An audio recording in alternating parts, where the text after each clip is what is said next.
రైతులను ఆదుకున్నాం. కరీంనగర్ జిల్లాలో 71,106 మందికి రైతులకు రుణమాఫీ జరిగింది.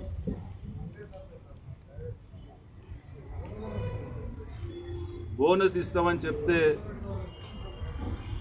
ఎగతాళి చేసినటువంటి నాయకులు ఏ ముఖం పెట్టుకుంటారని చెప్పి అడుగుతా ఉన్నాం.